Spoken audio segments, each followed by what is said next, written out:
Failure is the name of the game in community. Your community members don't know what they don't know. Building alongside your community is the way that you build trust. Being transparent, allowing spaces for feedback, and humility. The biggest advice I could have is understand your differentiator and interview your potential members before you get started, because then you can start on the right foot. Hello, welcome to the Digital Community Leaders Podcast, a conversation with community experts diving into their insights and leaving you with actionable ideas. I hope you're having a fantastic week. Hope you've got a cold drink ready beside you, ready to listen to a fantastic episode. Today, we're joined by Nikki Thibodeau, who is a senior manager for community and customer advocacy at Calix, a telecommunication company that helps broadband providers simplify, innovate, and grow. Nikki also founded the Community, a thriving community of senior community managers, which is a safe space for community leaders to chat and discuss topics around the industry. And that was actually where we first met. Nikki then recently spoke at Led by Community Summit in London, where she spoke about how to regain the trust of your customers through community. I'm delighted Nikki is joining us today. She has a real knack for creating inclusive places and spaces. Before we jump into that, a quick word from our sponsors. We are Steadfast Collective. We exist to craft digital applications that bring people together. A team of smart creatives, we are excited by technology, and we always aim to leave the internet in a better place than we found it. Working with many of the UK's leading communities, we use technology as an accelerator to help them grow and engage their members. Our applications resource membership organisations, grow businesses, and create value. We know what it takes to ship, market, and scale applications, and we apply this wealth of background knowledge to everything we do. We're not just another agency. We are community builders.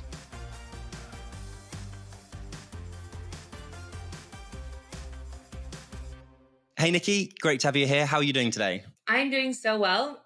Very hot, but very good. I love that it's kind of like the end of the week for me today. Nice. Yeah, same here. So how's your week been? The week has been incredibly busy. We at Calix, we have a customer conference that happens in October, but we are in full planning mode right now. And so it's like business as usual. And on top of that, let's plan a conference. Nice. No, that is busy. And you are over in Canada. Do you want to tell us a little more detail? So have you always been in Canada? Are you a resident? Did you grow up there? Yeah, so I'm born to an American mother and a Canadian dad, but I've always been in Canada. Mm-hmm. And I actually was born on the west coast of Canada on the island of Vancouver Island. And I actually lived there until 2 years ago when I moved to the East Coast, which I live in Montreal now. And yes, I do speak French. Nice. Which is a question I get a lot when I say I moved to Montreal. Nice. We were fortunate enough, my wife and I, we got to travel quite a bit when we were younger, and Vancouver was the place we went to. And we were like, this is the most livable city that we visited. Just having the mountains, you could stand in one space and you've got the city, the mountains, and a massive park, so Stanley Park, just in touching distance. And then you're kind of watching boats on the water, and you're watching planes land on the water. It's like, there's everything happening all in one place. Yes. It's incredible. I've always said that when I was growing up, I said, oh, I'll never leave. Cause like, why would you? Mm-hmm. But then, you marry someone who's not from there and they want to live somewhere different. And so then you end up moving. But it is one of the most beautiful places because you have everything you want. Especially because I'm from the West Coast, I love being outdoors. And so if you love being outdoors, there's no better place to be. Yeah, no, Canada is beautiful. And we're going to talk a little bit about what your role is. But I think what would be a good place to start is explaining a little bit about how you got into community and kind of the first, what was your first foray into community? Yeah. So I was working at Shopify as a frontline leader. So I was leading a team of frontline support agents. And on the side, I had a business that I was helping small business entrepreneurs grow their businesses. And this opportunity came up at Shopify. They called it local guru, but it was actually a local community manager. And essentially, it was doing the things that I was doing for my side business, but with the backing of a big company like Shopify. Mm. And I thought to myself that, like, there's no way I wouldn't want to do this, be immersed in the entrepreneurial community of my city. Was just a dream. And so, fun fact, I did apply for that role and I got rejected. But stuck to my guns, finally did get the role about 6 months later. And that was my first foray into like a community role where I was in charge of building community for the community, but also for business. And like growing up and through school, was community groups like a big part of your your upbringing? Were you like involved in, I don't know, theatre or sport or whatever it was in terms of kind of Yeah. meeting people in places and spaces? I think that that's the thing that you end up reflecting back on when you're in community. You're like, oh wait, actually David Spinks asked a question once. He was like, what was the first community you were ever a part of? And I was like, oh wait, I hadn't thought about this before.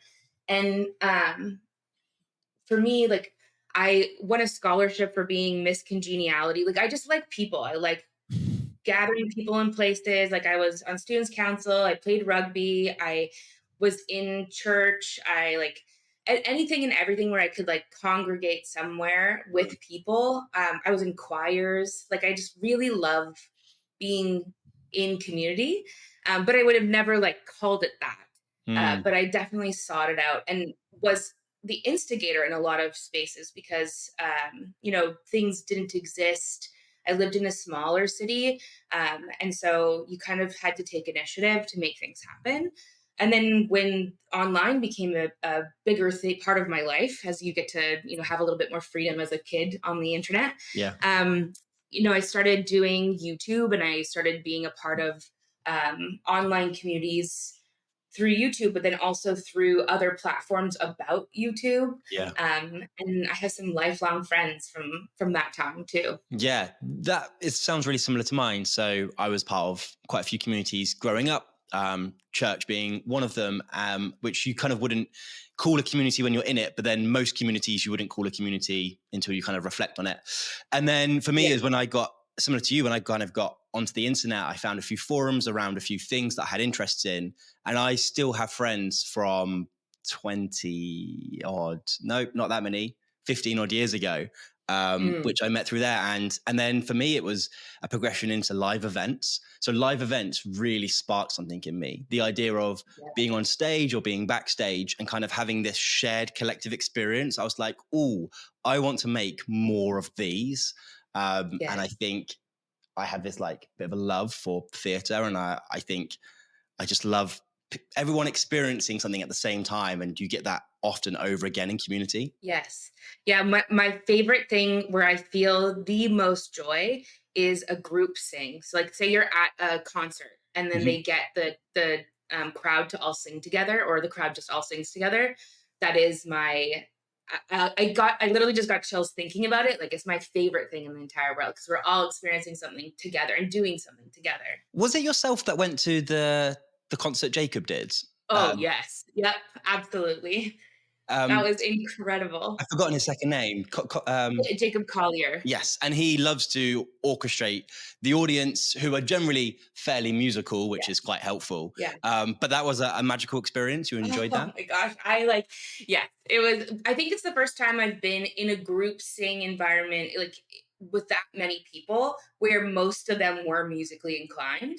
And so like you're in this, concert with other, and I go to concerts quite a bit. And what was so interesting to me was you don't assume that people would be musically inclined. And all of a sudden you're singing beside the people that are standing beside you. And you're like, oh, wow. Okay. You have a really great voice. You have a really great voice. We're harmonizing in like 17-part harmony. This is just rad. Yeah. It was incredible. That's really cool. Fab. And then you are, you're working at Calix or Calix? Calix. Yeah. Fab. Tell us about that role and what the community does, who it serves, all of those kind of good things. Yes. So Calix is in the broadband telecom space. And we are like our customers are broadband service providers. And so a lot of our community is made up actually of network engineers. So the folks that are actually making internet happen, putting out the ONTs and OLTs and on the outsides of houses, or going and visiting homes and making sure that you have internet. So those people are our community members. And they do a lot more than that. So hopefully they never listen to this and then balk at me as to how I describe their roles. But Calix, we provide like software and hardware to make internet happen, and to make broadband service providers enable them to run their businesses. And so today, the community is a mostly a support community. We have our support portal through the community, which has its pluses and minuses. But one of the things that it has given the community members is this muscle to go there when in a reactive way. And so one of the things that we are transitioning through is trying to get them to come in a more proactive way. And so that takes a lot of work, and we are in the thick of it. Yeah. You'd like them to be with you, not just when something's broken, but ideally to give you feedback or to tell you about an idea they've had, those sort of things. And it's a lot more effort to get somebody there for that reason, because ultimately it may not impact them for a while, but if something's broken and they can moan at someone, they feel a little bit better at that moment. Exactly. And so we've got some really great programs, and I'm really lucky. I run the community team, and I actually have a team, which is such a gift in the community space. And so we've got some really great programs we launched this year, and I think we're on the right track, but it's definitely going to take a while for us to train the members to do what we want them to do. And then you also run the community, which is where we actually first met.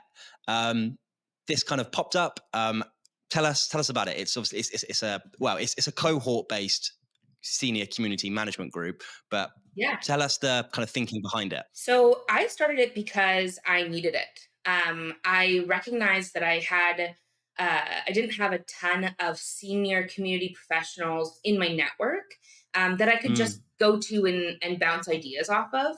And the way I learn best is actually through either problem solving with someone or watching others problem solve. And so I thought, okay, well, I need this. I wonder if others need this. And so I started to ask around to other senior community professionals in our industry. And it sounded like it was something that at least 15 of us needed. And so I thought, okay, well, even if it's just 15 of us in a room, let's go ahead and start it. And now we are almost 2 years into building our community. It's never been about like community growth. The numbers don't particularly matter to me, of like numbers of members. What success looks like to me is that people feel it's a safe space.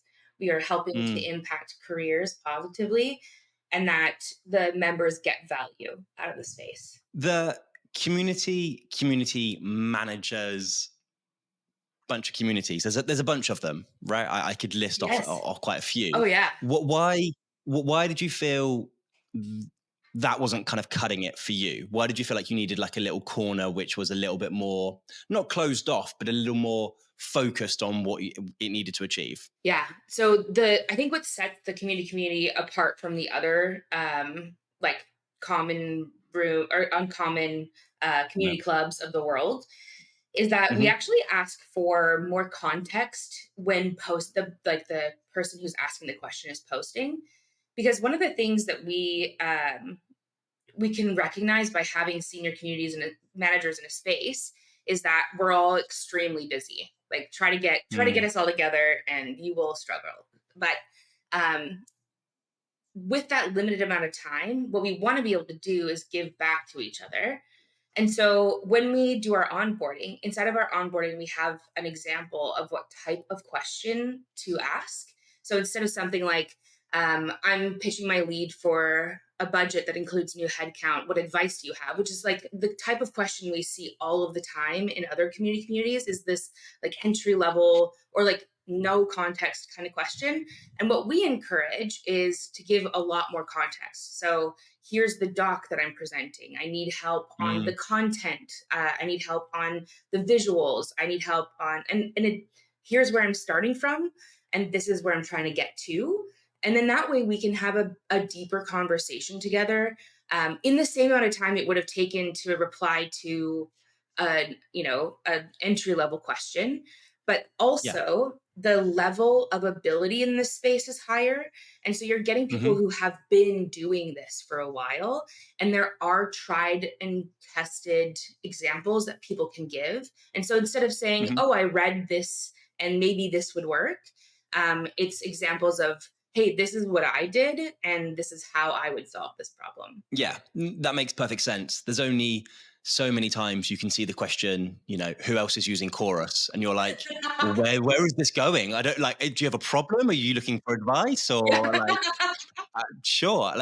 And I think because some of the other community manager groups are fairly large, you do get this quite fast pace of questioning. So you do see the same questions over and over again, and you kind of hang around for a few months and you're like, oh, it's the same loop of questions. People just aren't searching. And it's, yeah, you're right. Okay, that's fun. I'm enjoying that. And you have a system around bringing on new leadership. Do you want to just chat to me about that? Yeah, so Quickly. 2024 was the first time we brought on a leadership team. And so up until then, it was just myself and Jocelyn Sue who were co-leading the space.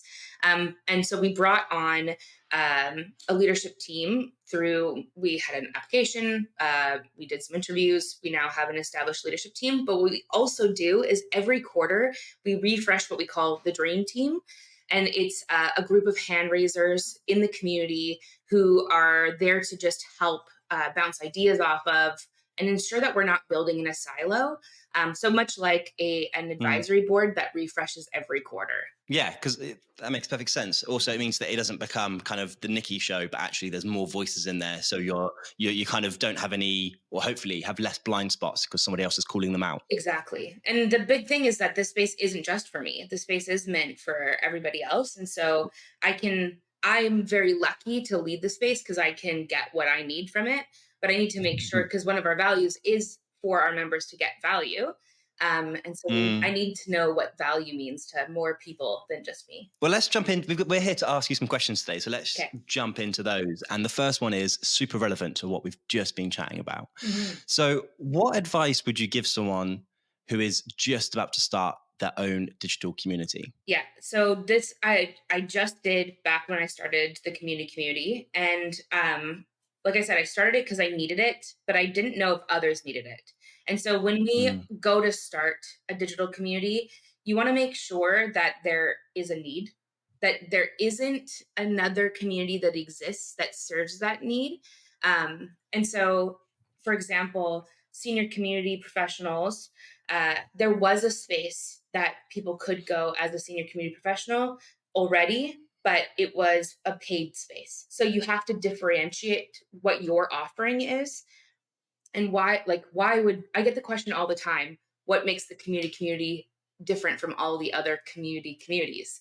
And so you have to be able to answer that question for your members, because otherwise they're not going to want to know. They're not going to know why they should join that space. So the biggest advice I could have is understand your differentiator and interview your potential members before you get started, because then you can start on the right foot and establish some good before, like as people join, and you're not just kind of floundering as people join. Interesting. I wrote recently about how you need to build a strategy before you build a product, because we quite often see folk come to us and they're like, we think technology is going to solve this problem. And I'm like, no. Technology is an enabler. It's not a solution. And actually what you need to do is you need to have the processes in place and then use technology to accelerate that. Technology isn't going to solve all of your, engagement issues until you find out what's really going on, and actually asking those questions beforehand is really important. So anyone who's wondering about starting their own thing, and if their first question is, should we use Slack or should we use, whatever, that's not your first problem. The first problem is, you need to go -1, -2, -3 way earlier, because tech stack is is almost just an enabler. Exactly. And I think that we find that in community all the time when you're trying to solve for a problem. People go, okay, well, actually, for example, we're looking into federated search right now. And people are like, oh, well, I've done Coveo, and I'm like, I'm not at the tool stack stage. I'm at what is it that we're trying to achieve? What are our must haves? And then we can go and look at tools and see if they can fit us and our needs. Yeah. But if you start with the tool, then you're going to limit yourself in what you can build. For sure. Or you're going to find the perfect tool, and then it's only when you then go ask for budget, you realize you can't even afford it. So that was a pointless exercise. But it's so easy to get drawn to the shiny bits of our jobs. Oh, there's a new technology over here. Oh, this company just acquired this company. And ultimately, none of it really matters. No. It's just a platform. But it's everything else around it, which is really vital to kind of enable the success. Agreed. Yeah. Great. Glad we agree on this. This is nice. Fab. So we'll go on to the next question. So what are some ways to build trust and transparency in your community? Yeah, this is actually really close to home because when I came into the Calix community just about a year and a half ago, there was zero trust battery. And one of the things that we found was the reason why was because we weren't listening to our community. We thought we knew what they wanted. And so we were going and reacting to what they were posting. But we weren't investigating the why. Like, why are they so mad? Or what are we doing that we could fix? And so one of the biggest ways, and then also I was like, okay, well, let's start posting about all the things we're doing wrong. Like, let's just like air out our dirty laundry. And there was a lot of hesitancy from the business because they're like, well, we don't want to say that we're, struggling as we're trying to scale. And it's like, well, but if we don't tell our customers that, then they can't be prepared with us. They can't be prepared for it, and they can't come on the journey with us. Like, their expectations are up here, and we haven't reset those expectations. And so one of the biggest things I find when you aren't transparent with your community is that they create their own expectations. And then you can't meet them because you don't know them.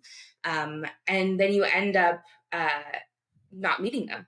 For sure. Yeah, that makes so much sense. One of the biggest ways I found to build that trust is to start listening to them. And so stop saying what you're going to do immediately. Like, the biggest thing is like, okay, get into a room, either one-on-one or in a focus group, and say, this is going badly. What would it look like if it went well? And then just step back and let them talk. Let them talk to each other. Let them talk to you. And then don't try to solution on the spot. Because I think one of the things that we often do as humans is we want everybody to feel good. And especially community humans, we're like, oh, let me solve your problem. But I think one of the biggest things is to say, thank you so much for your feedback. And then go and build the solution. It's much like that tool stack or tech stack conversation we were just having. It's like, make sure that we are really understanding the problem before we go and we help build a solution. And I think building alongside your community is the way that you build trust. So being transparent, allowing spaces for feedback, and humility. Look, we made a mistake. Here's what we're going to do about it. That not giving solutions thing is really interesting. My wife and I, we've been married 10 years, and we learned only probably in the last 3 or 4 years that actually often when she tells me something she's struggling with, whether it's just like a stressful day or whatever, she doesn't need a solution. She just needs me to listen and tell her, that's crap, you're right. Let's share that terribleness. Yeah. Where often I like to come in and be like, well, we could do this. She's like, I don't need a solution. I just need you to hear that it's been a bad day. I'm like, okay. So often now when she's, talking to me, I'll be like, do you need a solution or do you just need a hug? And she's like, I just need a hug right now. I'm like, okay, great. Let's do that first. Yeah. We can do solutions later once emotions have passed. So yeah. I was just having this conversation last night with my best friend. Actually, we watched the talk I did at Led by Community. And we were talking about how community is just relationship building. And so Hmm. the more that you can be present for your members and allow them the space that they need. So you're going to have to understand what space they do need. Much like your wife, you're going to need to be like, okay, well, what do you need to right now? Do you need me to Hmm. like hear you, or do you need me to come up with a solution?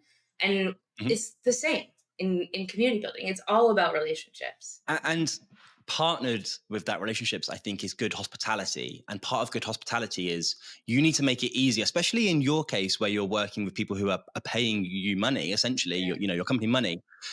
We can't just expect to give them one time slot and tell them they've got to be there, otherwise they've missed it. You've got to make it easy for them. Yes. Whatever you're doing, I find in business in general, when I invite people to be a guest on the podcast, I'm trying to make it as easy as possible for them, because if I only gave them 9 a.m. GMT, it's just not going to work for most people, right? Yes. And a lot of it is going there. So have you got any strategies for how you made it really easy for your customers to talk to you, or kind of around that? Because I'm guessing they had different ideas. Some wanted to speak to you on the phone, some wanted to just leave you a message, some wanted it async, some wanted it sync, etc. Exactly.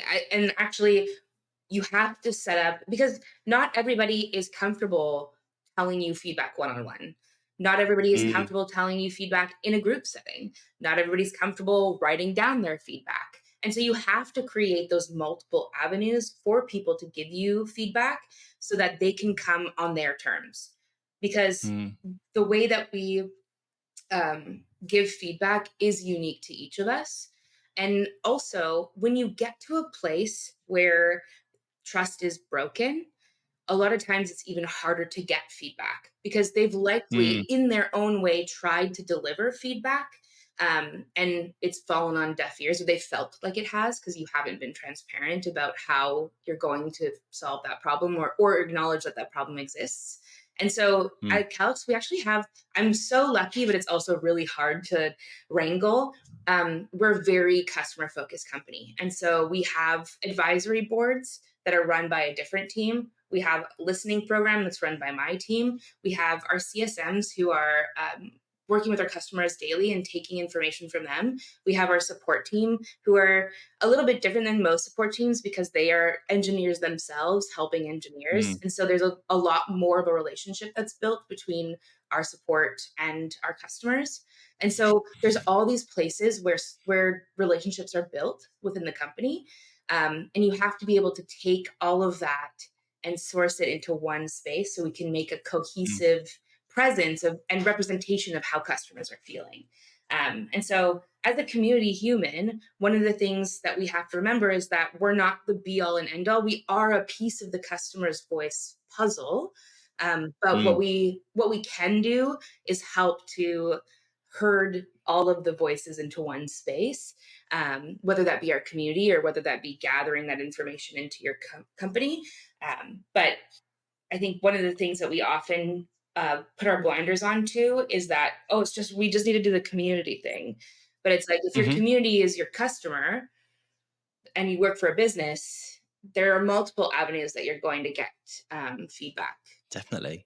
I know you're a B2B company, but I love that your customer supports engineers are engineers. Mm. When I call up, say, this is B2C, so it's a little bit different. When I call our telephone company, I, I often have to sound really a little bit rude, being like, I do already know what I'm talking about. Can I please go to the next level? Can I just skip the stage where you tell me to turn on and off again? Because I've already done all of the basic stuff on your script. Can we just skip to the bit where I get to speak to an engineer? Yeah. And I sound like a moron for doing it. But I'm like, can we just skip the 20 minutes? Because I really want to get to it. And I imagine your customers really appreciate when someone picks up the phone and they mention a phrase and that person knows it rather than asking for it in a slightly, more simplified language. It must really go down well. Yes. And I think one of the things that's hard is that balance of like, because like I mentioned, at Shopify, I ran a frontline support team. And so you have to balance Mm, the checking of, did the person actually do the things,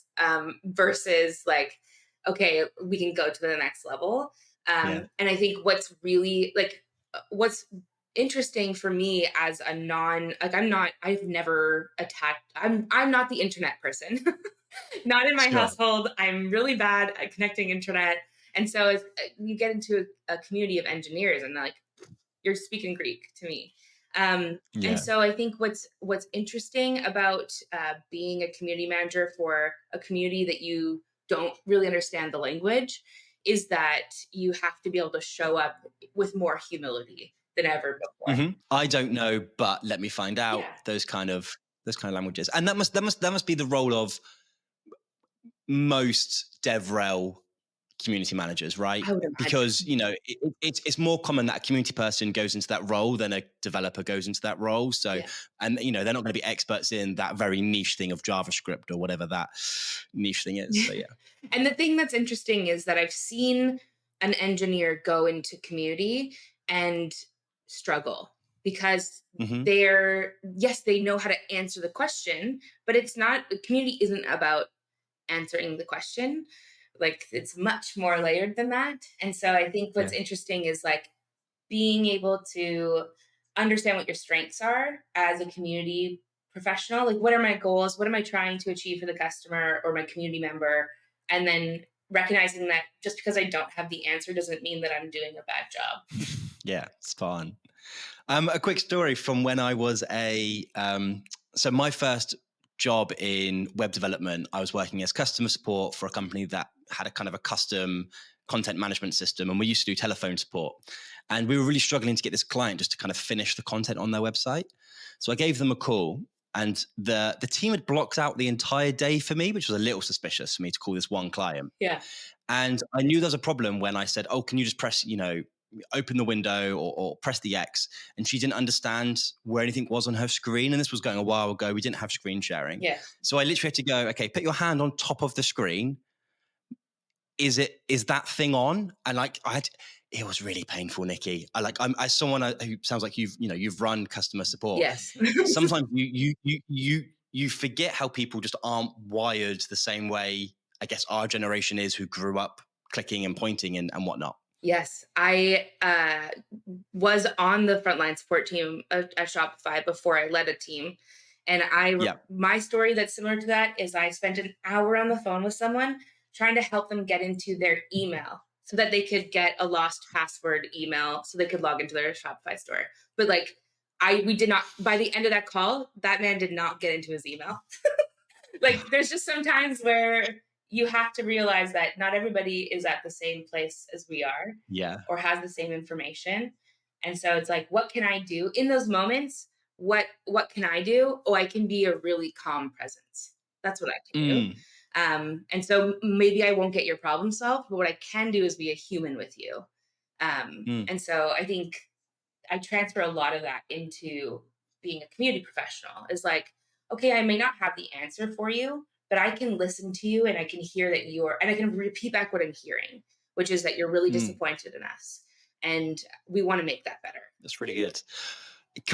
Before we wrap up, could we run through maybe some of the lessons you've learned when you've put a new initiative into place and it just hasn't panned out? You kind of just got tumbleweed because no one turned up, or actually there was just a bit of backlash, or it didn't convert like you thought it was going to convert. Have you got any kind of examples for that? Yes. Oh my gosh. How many times have you sat on a Zoom call by yourself? Am I in the right link? too many times. But I think one of the things that comes to mind was when I first flopped was I was a community manager in a local city. I had rented a space and we were going to do a work together. So it was I had rented a space in a co-working space and I was like, okay, let's all these entrepreneurs come and work together. And my best friend showed up and no one else. And I was like, okay, so that sucks. Did I do the wrong day? You're frantically looking at okay, did I put the wrong day? Did I put the wrong address? Did I put the wrong time? Did the email not go out? And especially when you have registrations for something and you're expecting people to show up. And so what I learned in that moment was that I learned about my community, which was they saw how passionate I was about building spaces for them, that they wanted to show interest. So they registered for things that they didn't intend to come to because they wanted the small pieces of things that were for them, or like for them personally. They wanted those to continue. And so they wanted to show Shopify that the thing that Nikki's building is great.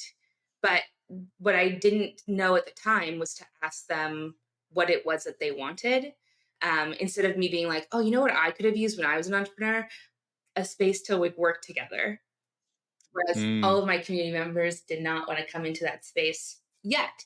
We ended up waiting until we had done more events together in person, where they started to build relationships, and then they did want to see each other and work together. But my community members weren't the type to want to just show up to a space where they didn't know anybody and have to interact. And so lessons learned. And when I saw this question, actually, I'm a glass half full human, so you'll hear that through whatever I say. But failure is the name of the game in community. You have to try things because your community members don't know what they don't know, and so they don't know that they don't want that sometimes, and so or they don't know what they want sometimes, or what would be helpful.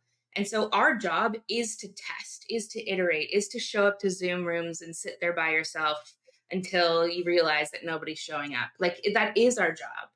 Failure is our job. And so one of the things that I love about the fact that my community has a lack of trust, which I know sounds like a weird sentence, is that their first instinct is to come to the community and complain. But what a beautiful gift that they believe that them coming to the community will help them, or will solve something, whether it's venting, whether they just needed a hug, or whether I can solve their problem. They know that that's the place that they can go. And so while it feels negative in the moment, and like when I'm sitting in a physical room or a Zoom room by myself, that does not feel good. Or like with one customer and you're like, okay, hi, like I said, this is a one-on-one that nobody accepted. What that it tells you something. It's a signal for something.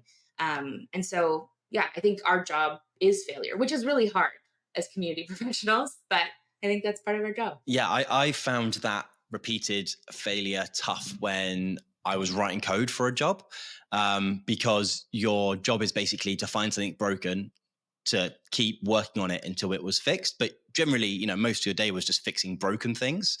And I found that kind of repeatedness, pretty tough. And it can really kind of knock you after a while, being like, I'm just fixing broken things. But ultimately, it's all progress towards something which is better, right? Yeah. And also, we had this. I used to be part of a community where they had this saying for the musicians, which was, if you're going to fail, you're going to fail loudly. Like, no one's going to play the drums quietly. If you're gonna do it wrong, at least hit the drum loudly. Yeah. And I think in community, sometimes you've got to take those big swings and have those big misses, because otherwise nothing magic will come out. It will just be bland like everyone else's. Like, I really love, we both heard Rachel from Zapier speak at Led By. Yes. And their whole thing is themed around wizards. Yeah. And I love that. It's completely almost unnecessary. It could just be really bland, like, the Zapier community, but no, it's like the Wizards Guild. Yeah, exactly. Amazing. That could have been, people could have been like, this is a professional company and that is not professional. Yes. But actually, it's magic, right? And it's something different. Yes. Well, one thing that our community did that surprised me, they did it before I got there, but they put together a cookbook together. So one of our event before I got there was to gather recipes from the community, and we actually created a cookbook. And you wouldn't think, like, network engineers, who are basically like construction workers, kind of, would want to put together a cookbook, but they really did. And it was we still have it, a beautiful cookbook. Was that a COVID thing? It feels like a COVID thing. No, it was just an event that we ran on our digital community.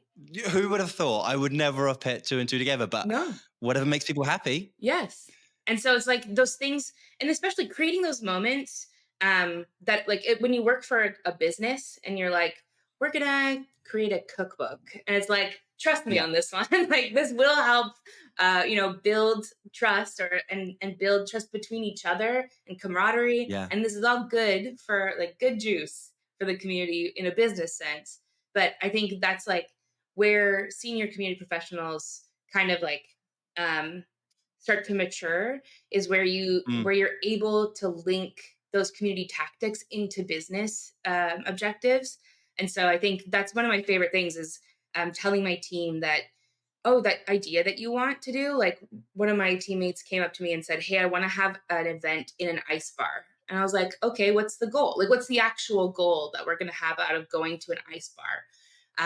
And sure enough, we got it approved, because if you can pull out the goals and tie them back to business goals, and tell that story well, then you can create community in really like off professional ways. I think that last point that we're ending on there is gold, actually, is those more senior community managers know to go, this is a fun initiative. How can we not just get it approved by management, but actually make it work for the business? Because ultimately, if it doesn't work for the business, it's just not going to be around for a long time. You'll do it once, everybody will have a laugh. But if it doesn't, increase retention or decrease churn or increase whatever the metric that your management team actually care about, it's only going to be short-lived, right? Exactly. And end of the day, most of those folk have a pretty clear thing in their mind that they're currently working on, whether it is retention or revenue or net profit or whatever it is. And if you can work towards that, all it's going to do is give you more ammunition for when you do come eventually ask for more budget or more crazy ideas about, flying some folk off to somewhere. We had we had at our last community dinner club in London, we had the head of community for UK and Nordic region for TikTok come along. Mm-hmm. So she runs kind of communities and community for them. And she was saying, we can get unbelievable stuff signed off as long as it proves, usage on the app, essentially. So she works a lot with the book talk community, especially in our region. And they run competitions often, and then the winner gets to fly out somewhere ridiculous or whatever it is. But she says it always has to be pointing towards the objectives that management currently care about. Exactly. Otherwise, I can't get it signed off. Yeah. Which makes sense. Totally. Which is fair enough. One of the things that I love about being a community professional is I get to be the tie between the business, achieving business goals in fun ways that benefit the customer. Like, I love that I get this little piece of, like, if I have to be a part of capitalism, why not be this part of capitalism where I get to make people's lives easier and more fun, all while achieving business goals. I love that. Thank you so much for joining me today. I do really appreciate it. I'm aware it's a very warm day when we're recording for both in the UK and in Canada. So I do appreciate your time. And thank you for sharing so openly and honestly. And thank you for what you do in the community manager space. It is really appreciated. And it was lovely to meet you in real life in London last month. Yes. Thank you so much, Pete.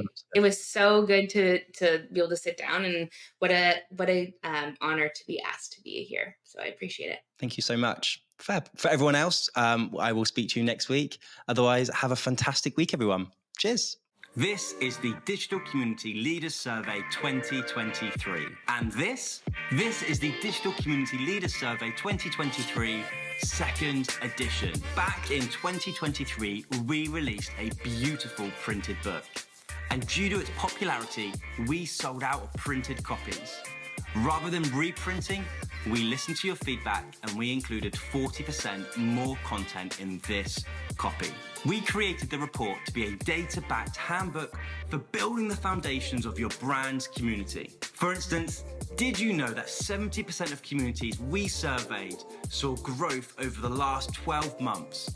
And we know those businesses are growing too. Other metrics we dive into include community growth, biggest pain points, community purpose, what are other community managers measuring, funding, participation, C-suite involvement, and much, much, much more. In this book, we present the data and expert insights from Richard Gott, Michelle Goodall, Vincent Boone, Keen Bakatari, Rosie Sherry, Matt Sullivan, Laura Roth, Nicole Saunders, Blaise Grimes-Vaught, and Jan Carlisle. We've also included frameworks such as the community archetypes, ecosystem of impact, community participation ladder, and the community first culture nexus. There's so much in here, I can't wait for you to get your hands on this new edition.